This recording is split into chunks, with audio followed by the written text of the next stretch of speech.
สวัสดีครับท่านผู้ชมพบกับรายการวัดไฟหินเพื่อสังคมนะครับวันนี้ก็มาพบกับอาจารย์วิทยากรประจำรายการของเราอาจารย์สวิทย์ลุงวิสัยนะครับสวัสดีครับอาจารย์ครับวันนี้ก็มีหัวข้อที่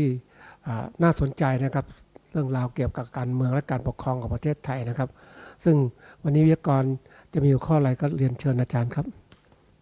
พูดถึงการเมืองการปกครองเนี่ยผมอยากจะแบ่งเอาเรื่องประเทศไทยของเราว่าเราแบ่งการปกครองออกเป็น3ช่วงแรกคือสมัยสุโขทัยเนี่ยเป็นช่วงพ่อปกครองลูกก็หมายความมองดูประชาชนที่ภายใต้การปกครองนี้เหมือนคนในครอบครัวแล้วการอยู่ร่วมกันเนี่ยพระมหากษัตริย์พ่อขุนรามคำแหงหรือขุนอินทราทิตย์ท่านก็มีที่อยู่ใกล้กันยกตัวอย่างหลักศิลาจารึกพ่อขุนรามคำแหงว่าให้เดือดร้อนทะเลาะกับเจ้านายทั้งหลายแหล่ไม่อาจจะต่อสู้ได้ก็ให้ไปสั่นกระดิ่งครับสั่นกระดิ่งนะที่ประตูบ้านของท่านพอสั่นกระดิ่งเนี่ยความดังของกระดิ่งเนี่ยจะอยู่ห่างกันไม่เกิน20 เมตรเพราะนั้นพอท่านได้ยินท่านก็มารับแล้วก็ถามแล้วก็ไต่สวนโดยซื่ออันนี้แสดงว่าความใกล้ชิดความผูกพันครับแล้วก็ท่านเป็นห่วงเป็นใยก็มีประชาชนทั้งหลายแหล่ก็สนับสนุนทั้งสภาพแวดล้อมเนี่ยนะในยุคนั้นเนี่ยเขาถือว่าถ้าภาษาปัจจุบันเขาเรียก healthy city นี่เมืองที่น่าอยู่สุโขทัยนะมีทั้งสายน้ำมีทั้งต้นไม้คืออาศัยซึ่งกันและกันระหว่างธรรมชาติกับมนุษย์คือเป็นบรรยากาศที่เป็นเมืองที่ร่มเย็นจะหาแบบสมัยพ่อขุนรามคำแหงไม่ได้แล้วปัจจุบันเนี่ยมีแต่ป่าคอนกรีตอะไรต่างๆนี่คือความสัมพันธ์ที่มีต่อประชาชนกับสถาบันนะครับทีนี้หลังจากสุโขทัยเนี่ยก็มีอาณาจักรอยุธยาเนี่ยอาณาจักรอยุธยานี่ย้ายมาจากที่สุพรรณอำเภอหนึ่งของสุพรรณบุรีก็คือราชวงศ์ของไอ้นี้อำเภออะไรนะที่อยู่เลยขึ้นไปทางกาญจนบุรีคือกษัตริย์ที่ท่านอยู่นี้ท่านมีพระชายา2 องค์หนึ่งเป็นชาวสุพรรณบุรีองค์หนึ่งเป็นชาวลพบุรีลพบุรีนี่เป็นการปกครองแบบมนูศาสตร์คือเอามาจากอินเดียคือถือว่าพระมหากษัตริย์นี้ไม่ใช่คนเป็นสมมุติเทพเป็นเทวดาจุติลงมาเกิดทีนี้ก็ทำให้การพอท่านย้ายที่ท่านย้ายเมืองหลวงมาอยู่อยุธยาเนี่ยท่านก็ประกาศเลยว่าอยุธยาต่อไปนี้ต้องปกครองแบบการปกครองแบบฮินดูแบบมนูศาสตร์คือพระมหากษัตริย์อยู่สูงสุดแล้วประชาชนนี่เป็นเพียงผู้อยู่ใต้บังคับบัญชาแล้วก็เป็นพระอาญาสิทธิ์ของพระมหากษัตริย์ดังนั้นพระเจ้าอู่ทองเนี่ยท่านย้ายมาจากเมืองอู่ทองท่านประกาศตัวนี้เสร็จก็เราก็เปลี่ยนแปลงการปกครองจากระบบพ่อปกครองลูกมาเป็นเทวดาปกครองคนธรรมดาเพราะฉะนั้นภาษาที่จะพูดเนี่ยจะต้องมีภาษาเฉพาะสูตรของมันเลยเช่นใต้ฝ่าละอองธุลีพระบาทโปรดเกล้าโปรดกระหม่อมแล้วถึงพูดอะไรบ้างเมื่อก่อนพ่อขุนรามคำแหงก็พูดกูมึงนะคือไม่ใช่ภาษาหยาบนะภาษาสุภาพแต่ทีนี้พอปกครองมาเรื่อยๆก็บางครั้งสถาบันก็ประสบความรุ่งเรืองแต่บางครั้งก็มีความขาดตกบกพร่องบ้างมาถึง2475กลุ่มที่ไปศึกษาที่ฝรั่งเศสที่เมืองนอกทั้งหลายแหละกลับมามันถึงเวลาแล้วประเทศต่างๆทั่วโลกเนี่ยเขาเปลี่ยนแปลงการปกครองเราจะยึดถืออย่างเดิมเนี่ยมันล้าสมัยแล้วก็อันที่จริงและการที่5ได้เตรียมมาตั้งแต่เรื่องการสร้างกฎหมายเรื่องอะไรต่างๆเรื่องเลิกทาสทั้งหลายแหละมีเพราะว่าถ้ายังมีทาสอยู่แสดงว่าเป็นประเทศที่ป่าเถื่อนจะลงโทษอะไรก็เป็นตามอัธยาศัยของนาย รัชกาลที่ 5ได้วางรากฐานพอมาถึงรัชกาลที่ 7ก็มีการเปลี่ยนแปลงการปกครองมาถึงปัจจุบันในรัฐธรรมนูญปัจจุบันนี้ก็จะมีไว้ในมาตรา 3เลยว่าอำนาจอธิปไตยเป็นของปวงชนชาวไทยแล้วก็ให้ปวงชนชาวไทยเนี่ยเลือกผู้แทนเพราะว่ามีคนเยอะก็ให้เลือกตัวแทนขึ้นไปก็ส่วนหนึ่งเลือกไปก็ในระบบผู้แทนนี้เป็นระบบของอังกฤษเรียกว่าระบบรัฐสภารัฐสภาเป็นผู้แต่งตั้งนายกรัฐมนตรีจะเลือกใครทีนี้บังเอิญท่านประยุทธ์จันทร์โอชาเนี่ยท่านเคยเป็นผู้บัญชาการทหารมาก่อนท่านไม่กล้าที่จะเสี่ยงลงเลือกตั้งเพราะถ้าเสี่ยงลงถ้าฉันแพ้ท่านไม่รู้จะไปอยู่ที่ไหนนะฮะอันนี้ก็ท่านก็เลยชักชวนกลุ่มเพื่อนของท่านแม่น้ำ5 สายบอกร่างรัฐธรรมนูญออกมาเนี่ยให้มีผู้เสนอชื่อให้มีผู้เสนอชื่อไม่ต้องลงเลือกตั้งอันนี้ไม่ใช่เป็นระบอบประชาธิปไตยแบบอังกฤษหรือแบบญี่ปุ่นที่เขาทำกันเป็นแบบของไทยๆท่านก็ขึ้นมาเป็นนายกรัฐมนตรีทีนี้ถ้าอาจารย์ไปอ่านเอกสารของตะวันตกเนี่ยเขายังถือว่ารัฐบาลของท่านประยุทธ์จันทร์โอชาเนี่ยเรียกว่า military government คือรัฐบาลของทหารนะเพราะว่าขุนพลทั้งหลายแหล่ยังเป็นทหารอยู่แล้วไม่ได้มาจากการเลือกตั้งแต่ว่าในอังกฤษในญี่ปุ่นเนี่ยต้องเป็นตัวแทนของประชาชนมาจากการเลือกตั้งฉะนั้นการอภิปรายไว้วางใจตั้งแต่วานนี้มาถึงวันนี้และพรุ่งนี้เนี่ยถือว่าเป็นวิธีตรวจสอบว่าการบริหารงานเป็นอย่างไรเนี่ยนะเราก็ไปเจอหลายเรื่องนะว่าที่ท่านพูดกันนี่นะยังไม่เคยรู้เลยว่าไอ้เรื่องไปซื้อบ่อเลี้ยงปลาเนี่ย600 ล้านมีความเกี่ยวพันกับนักธุรกิจอะไรต่างเราก็ไม่รู้ยังไม่พอนะทีนี้จะไปเรียกท่านกลุ่มที่สวามิภักดิ์กับท่านก็บอกต้องเรียกเต็มนะพลเอกประยุทธ์จันทร์โอชาไม่เรียกคุณเฉยๆไม่ได้และมีนักอภิปรายหญิงท่านหนึ่งว่าก็เรียกท่านประธานชวนนะบอกคุณชวนไม่ได้เรียกท่านประธานจะว่าอะไรไม่ใช่เป็นคำสุภาพอยู่ตราบใดที่ไม่เรียกไอ้ชวนเขาโอ้ผมชอบใจท่านชวนนี่เป็นคนที่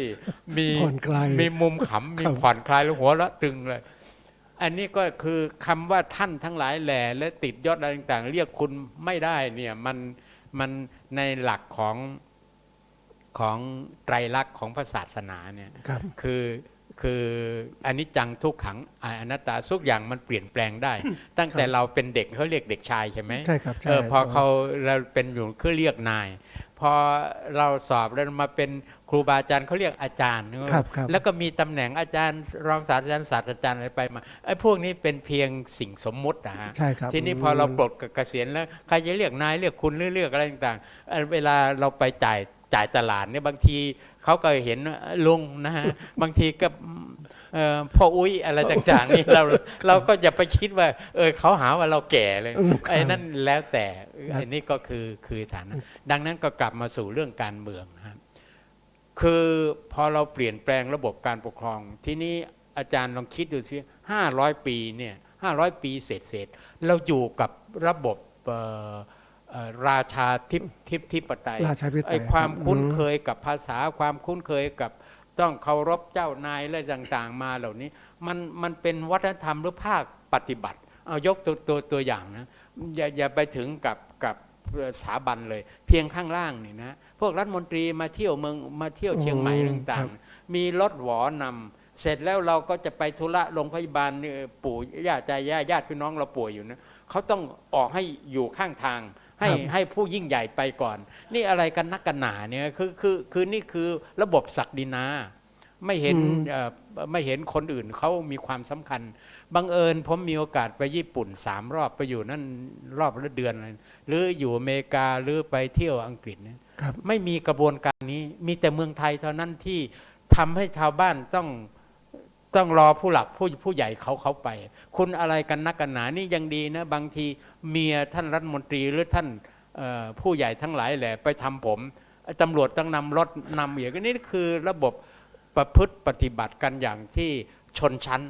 แบ่งชนชั้นกูเป็นผู้วิเศษอันนี้ก็คือนำมาจากระบบที่500 ปีที่เป็นมาดังนั้นก็เลยในแง่ของ หลายคนพูดว่าประชาธิปไตยแบบไทยๆไง มันไม่เป็นไม่ได้ไทยยังไงอาจารย์ดูแล้ว คือ ไทย ไทยก็คือแบบไทยแบบระบบอุปถัมภ์พรรคพวก แล้วก็ดูซิอดไม่ได้แบบไทยๆทุจริตกับแบบไทยๆคดโกงครับ เพิ่งรู้ว่าเรื่องที่เขาแฉกันเนี่ยมันสลับซับซ้อนมากก็มีการทุจริตคดโกงว่าเมื่อ50 ปีแล้วเราตั้งอาเซียนเนี่ยประเทศไทยอยู่อันดับหนึ่งทั้งความมั่นคงทางการเมืองทั้งความโปร่งใส ครับ แต่ตอนนี้นะฮะองค์การโปร่งใสของโลกเนี่ยที่สำนักงานใหญ่อยู่เยอรมันเขาตรวจสอบแล้ว ตอนนี้สิงคโปร์อยู่อันดับหนึ่งหมายความว่าโปร่งใส ครับ 85%เปอร์เซ็นต์มีทุจริต15แล้วก็ต่อมามีบรูไน ครับ บรูไนก็ประมาณ70กว่าแล้วก็มีมาเลเซียอยู่อันดับ3อันดับ4นี่ปรากฏว่าเวียดนามอยู่อันดับที่37คือโปร่งใส37แล้วก็ทุจริตนั่นก็63ไทยอยู่36โปร่งใสนะแล้วก็ทุจริต64ใช่ไหมอันนี้เราหลุดมาจากคือถูกเวียดนามเฉือนแล้วไม่ได้เฉือนเพียงโปร่งใสอย่างเดียวนะเขาเฉือนเรื่องค่าเรื่องอะไรต่างๆเพราะว่าเมืองไทยมีการทุจริตคดโกงยังมีการ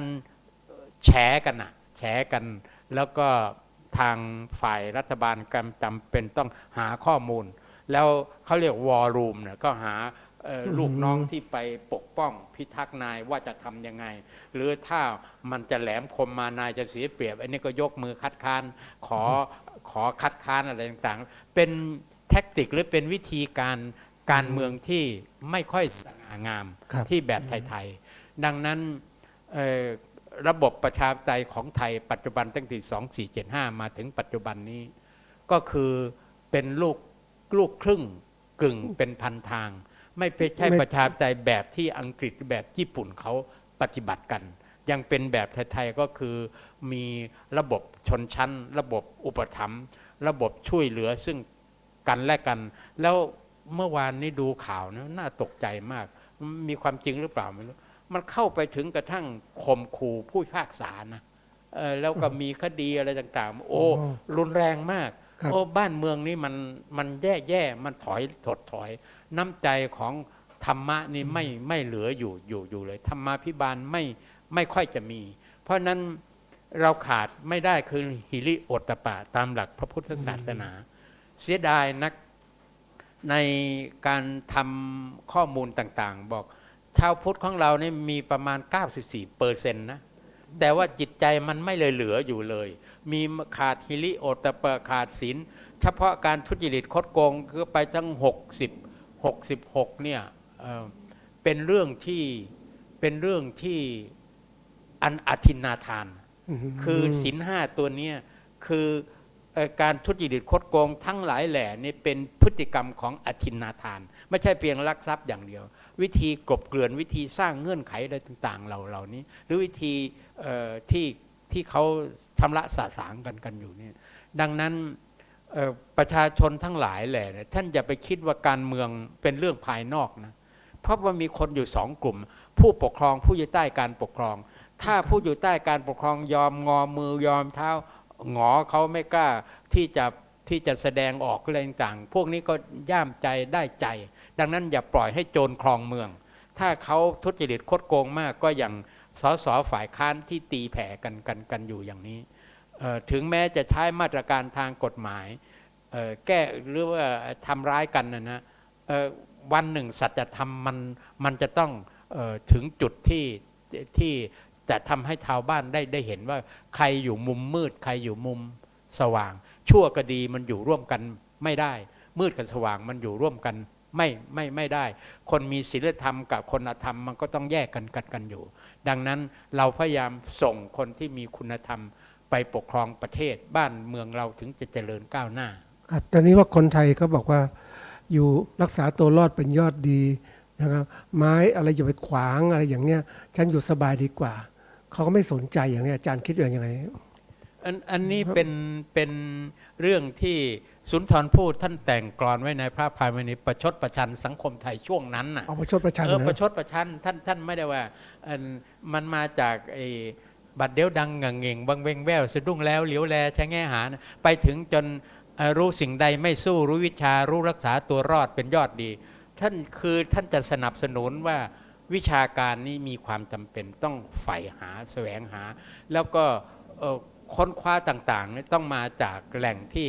น่าเชื่อถือได้ ทีนี้ชีวิตของท่านสุนทรภู่ช่วงนั้นก็ท่านก็เจอปัญหาในชีวิตของท่านก็เลยตกลงด้วยตัวนี้ เพราะว่าบังเอิญพระองค์เจ้าทัพเนี่ยคือกรมหมื่นเจษฎาบดินทร์เนี่ยเวลารัชกาลที่สองเนี่ยท่านชอบกลอน